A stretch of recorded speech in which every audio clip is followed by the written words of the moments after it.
Ladies and gentlemen, welcome back to the Crypto News Podcast. It's your host, Matt Zahab. We are buzzing as always, and I am super pumped to have today's guest on the show, the one and only Toby Rush, CEO and co-founder of Deem. Toby is a 20-year industry vet with extensive deep tech experience as both a founder and investor. Before getting into all of the fun crypto stuff, Toby led international technology investments team for Ant Group, the payments subsidiary of Chinese tech giant Alibaba Group. Ever heard of them? Prior to that, he was the CEO of Zolos, an Alibaba digital identity platform, and also did iVerify, which was acquired by an affiliate of Chinese tech conglomerate Alibaba for $100 million in 2016. Holy shit, that is crazy. Toby also co-founded Rush Tracking Systems, I love that, threw a little last name in there, a computer vision and RFID solutions venture to a successful exit to a private equity firm. Toby also has a BS in engineering from Kansas State University and lives in the one and only Kansas City, Kansas. Go Chiefs, we love to see it. Toby, welcome to the show, my friend. Pumped to have you on. How you doing? Awesome, Matt. Excited to be here. Thanks for having me. I think we got to start with the elephant in the room here. Your background is so freaking sweet. For the listeners at home who are most likely in your car or on a walk or doing chores or whatever, what most people do on a podcast, do tune in to the video version. You guys have to see Toby's background. Toby, what is going on there? It literally looks like a fake background. Yeah, it is. We've been very blessed. Yeah. So, I was a starving artist, entrepreneur for a long time. And, the home office was the spare bedroom. It was the basement. It was the van. Look, literally the bathroom. It's like wherever you can find a quiet spot in the house. And my last exit, we did well financially. I was like, hey, let's go build a house. This is back in 2017. And they're like, dude, I'm going to build a house. I'd like to have at least a decent home office. Well, come 2020 and COVID, all of a sudden, everybody's working from home. So when I built my office, I had no idea anybody would ever be seeing it on Zoom every day or things like this. Like these were always done at the office, right? So ended up being really sweet. I love my office. I spend a ton of time here. I'm huge into woodworking, so I got a lot of my pieces around the office as well. And it feels like home. It's pretty crazy how much of a flex a good office background is, or just Zoom or Google Meet or Teams background is nowadays. Like everyone gets judged on it. And it's not one of those like good or bad judging. I feel like it's only good. If you have a shitty background, it's like, they're just working, good for them. But if you have a sick background, it's like, man, this slaps. Like, this is it. It's crazy how times have changed. I love that though. Serendipity. It's too good. Let's jump right into it here. You have, that's a bananas bio, quite the bio, tons of acquisitions, investments, big groups, working with Alibaba. Before we get into the crypto stuff and present day at Deem, which huge shout out to you and the team. Obviously, you guys had the raise earlier this year and the recent rebrand from Redeem to Deem. But again, Redeem is now Gonzo. It is just Deem, so we'll be sticking to that. But before you got into that, give me the quick sort of 2-minute elevator pitch, the TLDR, your childhood, how did you get into bed with Chinese tech giants like Alibaba, all the tech you've worked on, the ins and outs of getting companies acquired. Walk me through that whole spiel, then we'll get into the star of the show, the crypto stuff. No, and it really leads into just the framing of the world for me, how I understand the world. So this is actually very helpful, even as kind of what we're doing here at Deem. So I grew up in the most entrepreneurial environment you could ever hope for, and it's called the family farm. So I grew up in a kind of a farm in the northeast of Kansas, and my dad was a CEO and the CFO and the COO, and he literally ran a business every day. And so they just kind of grew up and allowance wasn't a word that my family used. And so if you wanted any side money, you better go figure out a hustle. And so I was always hustling, always had little side businesses and companies growing up. And so that just really stuck with me. Very technical engineering, early days. Got into doing my own startups 20 years ago. So we put, in all three of my companies, you'll see a theme of about using advanced technology, but all around simplicity, convenience, taking steps out of the equation, letting kind of convenience and intuitiveness. Right. So my first company, we ended up putting cameras and technology on forklifts in warehouses. Because what I realized was that forklift drivers really want to be race car drivers. Like they want to drive like bats out of hell, but they always have to slow down to barcode scan everything. And I'm like, I bet we could put cameras on the truck and eliminate all that barcode scanning, which we did. So we put a camera on the front of the truck to automate the pallet pickup and put down. And then we put a camera on the top of the truck. So what we realized is an unobstructed view to the ceiling. And I could put 2D barcodes in the ceiling. And it was like my own indoor GPS system. Right. And so we basically tracked all of the automated all of the data collection that the warehouse operator needed. And literally forklift drivers could drive as fast as they wanted. And everybody was happy. Sold that one to a private equity. Kind of computer vision was the link to the next company. And this was back in 2011. Came across a professor, and he was doing an eye-based biometric, but using just regular cameras. So most biometrics take special hardware. They're pretty expensive. Back in the day, biometrics were really only military, airports, and immigration. And I came across this professor, and I'm like, whoa, that's fascinating. You can do that with pure software. Hey, we should look at doing passwords on smartphones and use these literally new selfie cameras at the time on these smartphones. And everybody was like, why would anybody do passwords and biometrics on smartphones? Like, no one's doing that. And I'm like, I don't know, man. If I could just look at my phone, the convenience and the simplicity and the intuitive nature of being able to look at my phone, and that logged me in. Wait, I could do Toby, banking and sorry to interrupt. What year was this? This was 2011. So to put it in context, Apple came out with Touch ID in 2013 and Apple Pay in 2014. Right. So got lucky. Right place, right time. Sorry, last thing on this, and my apologies for being a brutal interrupter here. What was the catalyst? What was like the aha light bulb moment that was like, holy shit, why aren't we doing this? Was there a specific time and place, or was it just like many times where you thought, oh, this would be a much more efficient and simplistic way? Like you started the show with, you're big on simplifying and efficientizing technology. Yeah, I think there was always this inherent, if I could just use sensors that are already present and fully deployed and build on top of that, right? So I didn't have to sell hardware. I didn't have to encourage people to upgrade phones.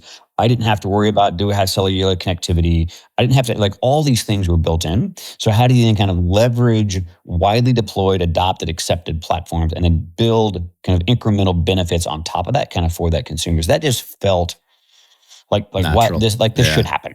And we got lucky, totally lucky, in that Apple came out with Touch ID a year and a half after we launched the company, right? And that consumerized it and made it normal.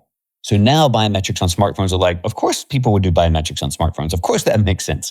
And then Apple Pay and kind of Touch ID, kind of being able to go into banking, that was the big unlock. Because everybody's like, oh yeah, biometrics on phones, cool. Biometrics on phones used for payments and for banking and movement of money, brilliant. And that's kind of what again, so much of entrepreneurship is right time, right place, right time. You get lucky. And we got lucky. Again, we had 60 banks in production, kind of using kind of our tech and platform, and then mobile apps. Alipay was one of our customers that we were working with. They said, hey, this is fascinating. We want to bring this in-house and really scale it globally. And so when I joined Ant Group, which think of it as kind of a PayPal and a Geico and a bank, all together, right? That's kind of what Ant Group is. I was like, hey, we could really solve the identity problems for so many of the people you're bringing onto your platform. And I think China, India, Indonesia, Southeast Asia, who really they don't have computers, they don't understand tech, but they always have their phone. And if we could biometrically verify them into their payment wallet, we could serve kind of all their biometric and identity needs. And so that's kind of the charge. And so my charge when I joined Ant and kind of working with executives there is like, the goal is 2 billion users. 2 billion users. That's a lot of users. That's a quarter of the population. But what's crazy when you take just China, India, and Indonesia, that's half the world's population in just those 3 countries. Right, so crazy volume. Anyways, had a blast, loved it. They asked me to join their investments team with a specific focus on blockchain. But in China, there is no cryptocurrencies and there are no CryptoPunks. Like there are no speculative NFTs. Right. And so the focus is about, hey, how does blockchain make things better, faster, stronger, cheaper, more intuitive? How do we use core tech, not as a speculative asset, but really as core tech? So that was kind of when I was with kind of Ant and Alibaba. About a year and a half ago, again, still very much in the kind of the Web3 and blockchain world, as I began to look at the market and really understood it more deeply, became a huge believer in this idea of, open ecosystems, right? Yeah. And so, in fact, I use the word open ecosystems more than decentralization, because people are like, wait, what is decentralization? And like their heads are like, they don't get it. It's very nuanced. Yeah, but when you say, there are 5 tech companies, at least in the US, that absolutely dominate everything, and they make all the rules, right? You got Meta, Google, Apple, Microsoft, and Amazon. Right? They make 90% of the rules, if not more. And they're only going to make rules that benefit them. But if you can have data that could live in open ecosystems, you get innovation, you get creativity, you get thousands and thousands of companies and startups that are able to innovate and create on these open data that aren't confined by the walled gardens of the big tech companies, right? And so that idea has always fascinated me, whether that's ticketing or titles or policies or credentials or certificates, or there's so many things that effectively you could put online, let live in an open ecosystem. But then the question is, how do you trust it? Like, how do you know this is real? Like, where did it come from? Because I can't go to Apple and say, hey, does Matt really own ABC123? Because we all know the number, like who owns it? That's exactly what NFTs are, right? And those NFTs go into wallets. And so the digital ownership. Yeah. So digital ownership, I think, there's such a massive unlock that I think somewhat unfortunately, the two use cases that got out of the gate first were just buying and selling cryptocurrencies, which is a use case on blockchain, and then buying and selling of digital collectibles as NFTs. And those are great use cases, but there are so many more. And those two so dominated the market as everybody hears blockchain and they think, oh yeah, those Ponzi schemes. I'm like, no, they're not Ponzi schemes. And no, all cryptocurrencies aren't bad. And so there's a lot of education we have to kind of help the market understand. And frankly, we need to stop selling technology. We need to start selling use cases and benefits. Well said. Very well said there. I mean, that's always, as a marketer, that's one of the first things you always learn. And I always tell the story of going back to when I, helped scale a startup from 100K to 50 mil. That was Hush Blankets. We sold weighted blankets, and then, eventually got into the whole bedding vertical. And when you sell someone on 500 thread count, 25 pounds, XYZ, which are all the features, they don't give a shit. But when you go, it's going to make you fall asleep quicker, stay asleep longer, and wake up more refreshed. I mean, come on, that's sexy. That's in your face. So I love that. You get it. You get it. That was a great little spiel. Before we get into deal, one last question. I'm always curious. I don't know why. I have a lot of weird, curiosities that really don't have a reason. But I mean, c'est la vie. What's it like working for a company like Alibaba or Ali Group? Because you hear about, it's the Chinese Amazon. It's an absolute behemoth. Like, what was it like? Any very crazy, like, cultural differences, working differences, just differences as a whole? Give me some of the big, like, aha moments where you're like, holy shit, what is real life right now? I'm sure you got some incredible stories.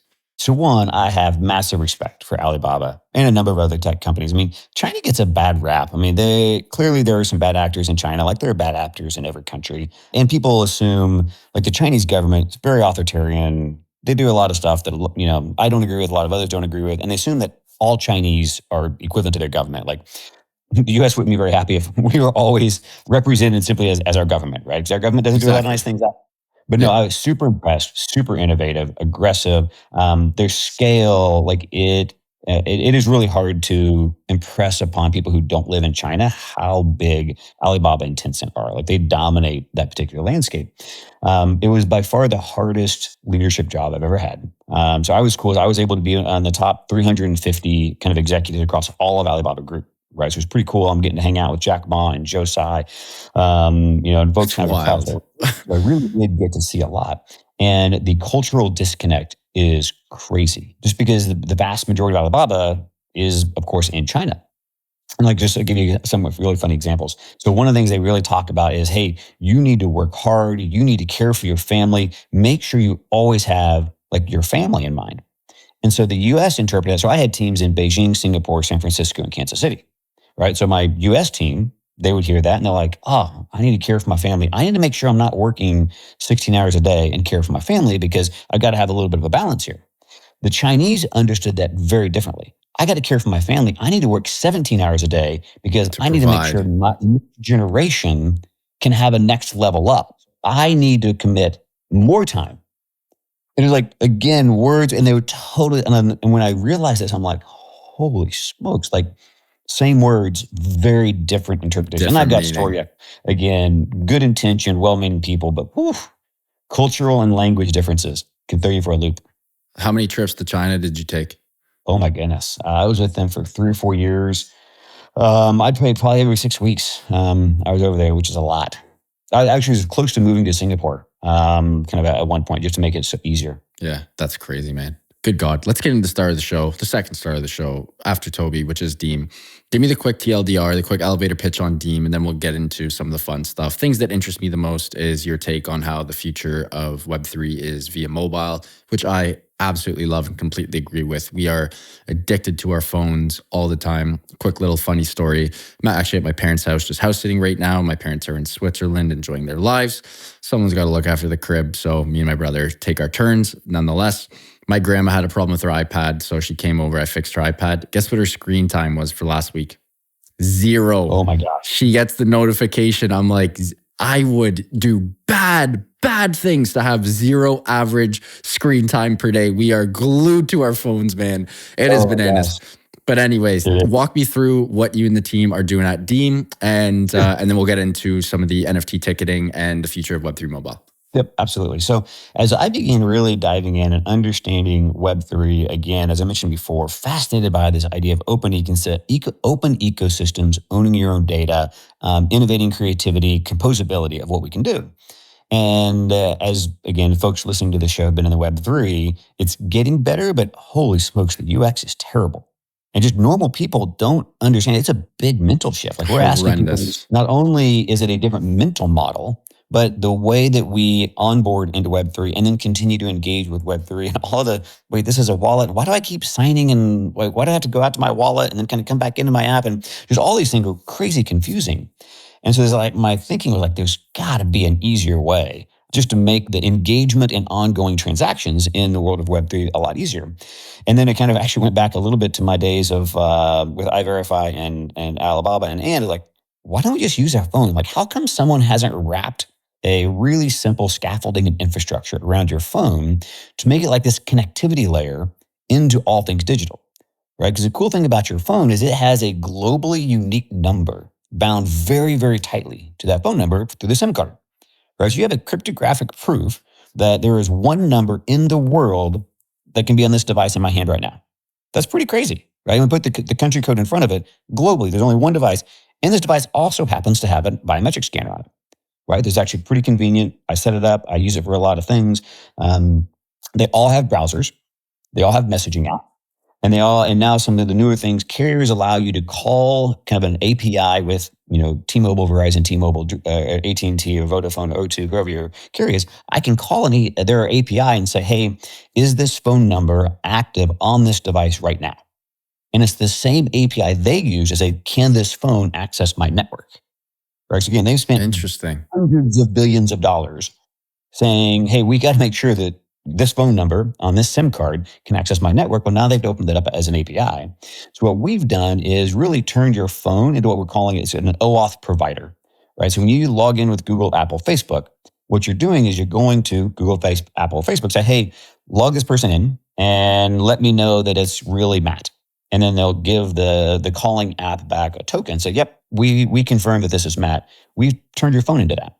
So if you possess your phone, you have your security, you have your password, right? In fact, what's cool about it is we can also tell because with the carriers, we know it's not a virtual phone, right? It's not a Google phone, right? And so you actually get proof of humanity, proof of humanhood. You do a biometric scan, you have proof of ownership with a globally unique digital identity that nobody else can have. Right. But you can maintain the privacy because we don't need to give your phone number out. We give OAuth tokens. Like we give these just, again, not random tokens. They're unique tokens, but it is OAuth framework that all the other applications know and understand. So we've made it simple on two sides. From a user, hey, the story is, hey, if you have your phone, you have your password. You never have to change your password. You never have to worry about it. As long as you have your phone, you can have access to these various digital assets, that whether it be NFTs. We're also doing a lot of stuff in payments. The same problem with digital payments. How do I know that you're really you? So if you have your phone, you have access.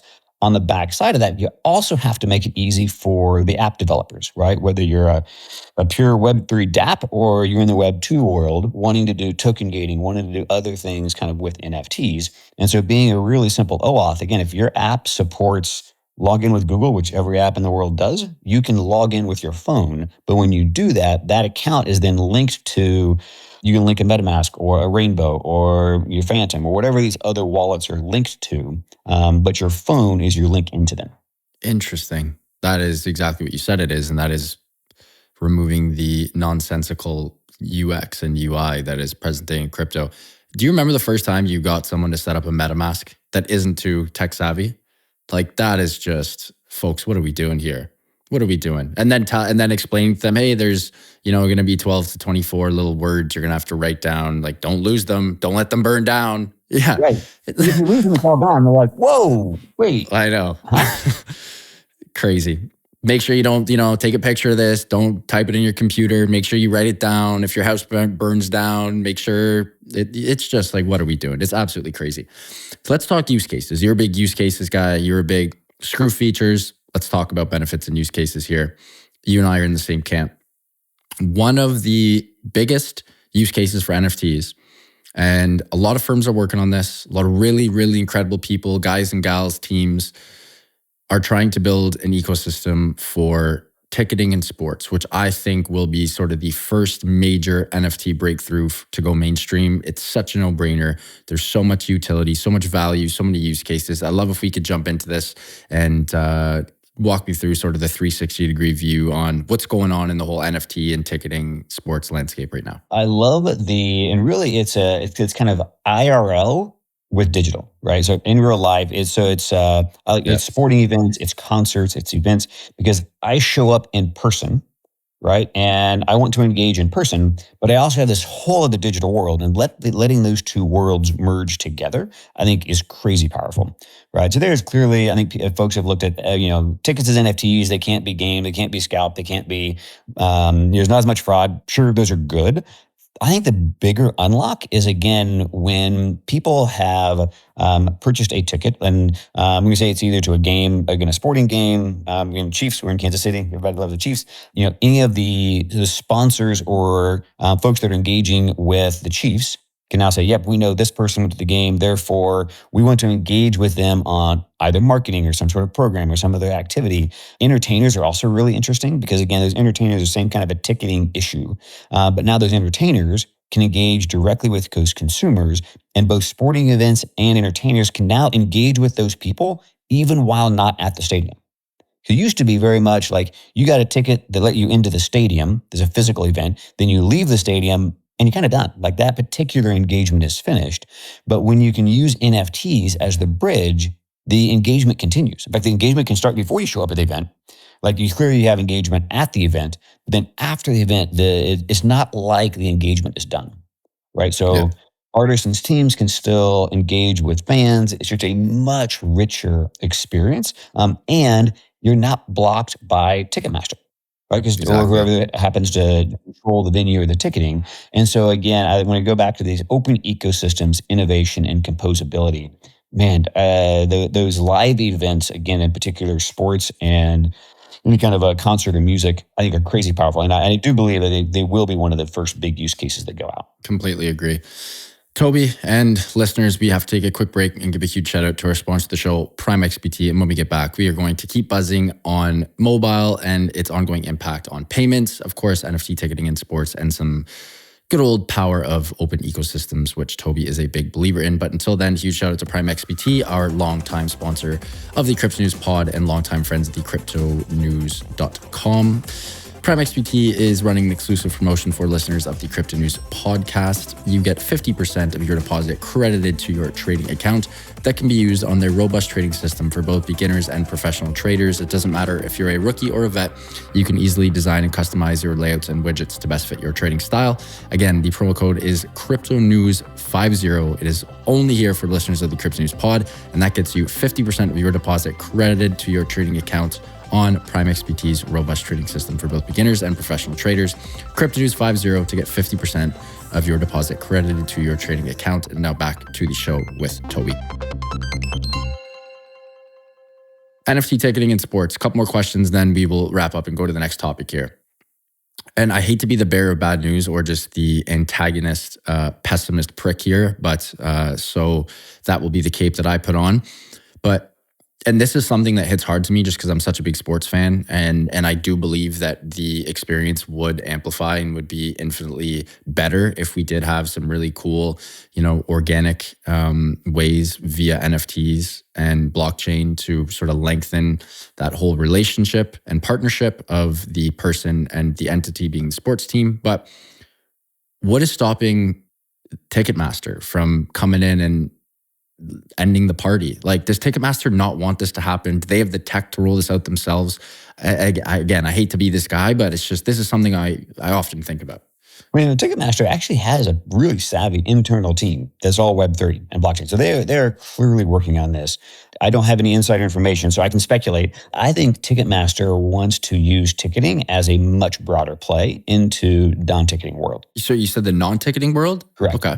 Yep. So here's where, again, Toby's, Toby's I hot guess, takes. it's a crystal ball. We'll call it a murky ball. But you play this fast. So they have not a front row seat. Like they are the choke point for tickets today, and they have like 20-year leases on these things. So they're going to be around a long time. Yeah. And if they can say, hey, we're going to do tickets as NFTs, but you got to use our wallet. But you have to use kind of the Ticketmaster wallet in order to be able to do this. Then Ticketmaster can now go to the sports team, the artist, the fan, all the others, and they continue to be the hub for now how all those other people want to engage. So you think about, they've typically sold tickets and they're very venue bound. So if they are the wallet and the hub that can now say, I've got a marketing platform, I've got all these other digital consumer engagement platforms. Think about, again, they have all these stadiums. They know now a consumer in their wallet has gone to this event and that event and gone these other things. Then they can start building profiles like, oh, now this user has also shopped at this place, or they went to, this restaurant was sponsoring an event for everybody who went to the game last night, and Travis Kelce gets 4 touchdowns. You can come in and get, 4 burgers for free, or whatever the thing is. And so some of the cool things you can do with NFTs, like, I don't know if you saw the crazy hubbub this last week of Taylor Swift was at the game to watch Travis Kelce, right? And there was like all the losing their mind. So imagine, someone be like a clothing manufacturer, like, hey, everyone who had a ticket to that game can come get this special Taylor Swift shirt. Right? You only can get this shirt if you're actually at the game. That's pretty cool, right? Yeah. Well, if Ticketmaster can be the gateway to say, oh, well, now I know they bought this shirt and they've done these other things, it's a viable business strategy for Ticketmaster, right? Yeah. Now, again, are they going to be an honest broker, or are they going to simply build a larger walled garden kind of around the Web3 space? Hopefully they will be more open. So I do think Ticketmaster sees I'm going to call it the tactical benefit of simply less fraud, better experience at the venue. But that is such a small potatoes when you look at the larger scale of what you can do pre-event and post-event. I mean, that's where ticketing gets to be so fun. Yeah, no, it's a very good take there. One of the topics that we also need to discuss is mobile and its ongoing impact on payments. Even I think of myself, I rarely use a credit card anymore. I mean, I'm using a credit card, but it's on Apple Pay. Like, I have my business cards, my personal cards, all on Apple Pay. It is such a treat. And then there's just obviously, payments on mobile. If you're doing some work for me or I'm doing work for you, vice versa, and I need to pay you, I'm just going onto my banking app on my phone and firing away. Like, everything is done on mobile right now. You're obviously deep in this space. You have experience in this space. What's your take on the current sort of impact of mobile on payments? And what's that going to look like in the future, maybe a couple years down the road, 5-10 years down the road? There's actually a lot of parallels to ticketing, right? So old school ticketing, you got a piece of paper and you hand it to someone at the door. They were clip it or tear it or whatever, and then you went into your stadium, and like that was the experience. Well, when we went from paper to credit cards, this is 40 years ago, by the way. Credit cards were a pretty amazing piece of thing. I have a physical card. I can go up and tap at a terminal, swipe a terminal. Again, 40 years ago, we didn't get iPhones until 2007? 15 years ago. And so the advancements that we've had with mobile, I mean, the best we've done is simply digitize this old school card, these old school rails into a phone, that's better. But holy smokes, we're still beholden to all the rails and all the fees. Like, we value money every time. Every time you send a transfer, you're going to pay 2 or 3%. So you're losing 2 or 3%. And there are like 7 or 8 layers of people taking little bits out of that 2 or 3%. And so everybody's on the take. Everybody wants to be the one who gets a little piece of these fees that are being charged with credit cards, including Apple, right? They want to be the front, like you have to use Apple Of Pay course. in order to Yeah. use your credit card. Yeah. Right. So my argument, we're still being hemmed in by too many rules set by the incumbents, which are always going to favor the incumbents. Like that is the nature of business. So the thing that I love about just Web3 and more open ecosystems of like, how do we unlock creative potential and alternatives and better and different ways of doing things? And I think payments are one of those. And so if I've looked at, it's funny, when we first did Deem, it was after when we did Redeem, it was very much Web3 focused. As I've really begun to look at the space, the reason we rebranded to Deem is realizing like, holy smokes, we have the same problem in payments as much of the stuff we've done in ticketing or with Web3. And so if we can help basically solve both problems at once, because the whole idea of like, if I have my phone, I've got a super secure yet very simple way to prove that it's me. And one of the reasons they justify higher fees in digital payments is fraud. Like, well, we don't know if it's really you. What if someone just got your credit? What if someone, and so they'll charge you a lot of money. And my argument is like, if I can tell you with, again, 100% confidence that this phone number, global unique, on this phone that it biometrically verified into, that's not a fraudster. Like that, there's zero reason why you should take any discount for fraud, because this transaction cannot be fraudulent, right? But there aren't good frameworks yet to work with that. So true. Yeah, so we're currently, there's a multi-pronged approach. So we are working with some of the big card companies right now because they're recognizing this. Hey, we can't keep charging these really high, they call it card not present. So when your physical card is not present, 30 years ago, that was much higher risk. Like, wait, well, where did that card come from? Someone's just typing in numbers onto their computer. Yep. Granted, that's higher risk. And so they've got programs rolling out that if you do things like SIM card binding and biometrics, you're going to be able to get better rates, which makes a ton of sense. And so we'll work with those where we can, but also going directly account to account, right? So why don't I simply pay directly from my bank account? So again, a lot of my time over in China, credit cards aren't a thing, right? People don't get credit cards, right? And many of them don't even have banks. Come on. So it's all mobile app. Think PayPal. They're all PayPal-ish. That's what Alipay is. That's what Paytm is. These are these super apps though, right, Toby? Where it's like chat, like WeChat, where you have like your bank account, your shopping, your messaging, like you got it all in one, right? Yes. Yeah. And then it's going to account, right? So it's going from your WeChat account directly to your bank account. You're paying this bill directly with your bank account, right? So you're not riding the traditional card rails. You're going direct. It's called account to account. Right. The U.S. has been pretty far behind. Historically, we've had something called ACH, right? So ACH would settle in a couple of days. Well, they've got newer frameworks, generally called RTP, real-time payment networks. So FedNow just rolled out a month ago, 2 months ago, and it settles instantly 24/7 for 4 pennies. Wow. Right. So just the delta, and there'll be fees based on top of that. So I'm not saying it'll always be 4 pennies. There'll still be a few fees on top of that. But the benefit and the expense to merchants, like that's a full 1-2% straight to your bottom line. That is very significant. But here's the catch. And this has Web3 parallels as well. You don't have Visa in the background traditionally saying, hey, someone told my card or I didn't make that purchase. Visa put a stop on it. Which is it. That's what Visa will do. Like if you don't like the charge or for whatever reason it's called chargeback, you can go to Visa and say, put a hold on that charge, right? Well, if you're going bank account to a bank account, you don't have that protection. Same as crypto. Once you send the money, it's gone to the abyss, baby. It is far more efficient, but it's a little bit riskier. And in particular around fraud. Like how do you know someone didn't, think of all the account takeovers. Right? How many passwords you have and how many times people have gotten into your account. Well, someone can get into your account and just start buying stuff. Okay, that's a little scary. Like, how do I know it's the real person? How do I know, someone just didn't go find my data on the dark web and do an account takeover and log in, right? So what we're trying to do is like, hey, we can stop that cold, right? So we can actually make sure that kind of your account linked to this bank account is the only one that can issue any kind of payment, whether that's riding the traditional card rails or is going direct account to account. But really, again, it's a very similar, you might say, ethos, theme, thesis as it is for Web3. How do I know that I own this wallet and approve this particular transaction? Whether I'm token gating or kind of making transactions in the Web3 world, I can't simply go back and rely on Apple, Google, Microsoft, Facebook to authenticate. Well said. Right? So it's a similar issue in both spaces. Very well said.